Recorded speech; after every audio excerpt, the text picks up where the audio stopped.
தனியாக சுற்றுப்பயணம் செய்வதற்கு தென்கிழக்காசியாவிலேயே மிகச்சிறந்த 2 இடங்களில் ஒன்றாக பினாங்கு தேர்வாகியுள்ளது.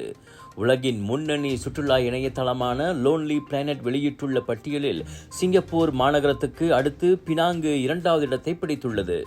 பல்வகையான சாலையோர உணவுகள், ஸ்ட்ரீட் ஃபுட் மற்றும் கலைநயமிக்க உள்ளூர் பண்பாட்டு அம்சங்களில் பினாங்கு சிறந்து விளங்குவதாக அத்தளம் குறிப்பிட்டுள்ளது.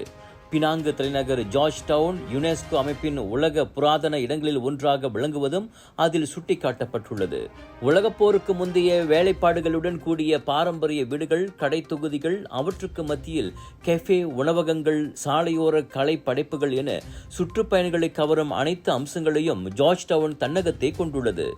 அதோடு லோரோங் பாரு, லெபோ கிம்பலி, லெபோ சூலியா போன்ற இடங்களில் நிரம்பி வழியும் தள்ளுவண்டி கடைகளில் வெறும் 10 ரிங்கிட்டுக்கு பட்ஜெட் உணவை ருசிக்கலாம். மலாய், சீன, இந்திய கலாச்சாரங்கள் சங்கமிப்பதோடு கலப்பு சமூகமான பிரானக்கான் தாக்கமும் நிலைத்து நிற்கிறது. இப்படி தனியாக சுற்றுப்பயணம் செய்வோர் எதையெல்லாம் விரும்புகிறார்களோ அத்தனையும் கிடைக்கும் ஓரிடமாக பினாங்கு விளங்குவதாக லோன்லி பிளானட் பாராட்டியுள்ளது. அப்பட்டியலில் பினாங்குக்கு அடுத்து 3வது இடத்தில் வியட்நாமின் டானங், கம்போடியாவின் சியம் ரெப், தாய்லாந்தின் பேங்காக், வியட்நாமின் ஹனோய், இந்தோனேசியாவின் பாலி ஆகியவை பட்டியலிடப்பட்டுள்ளன.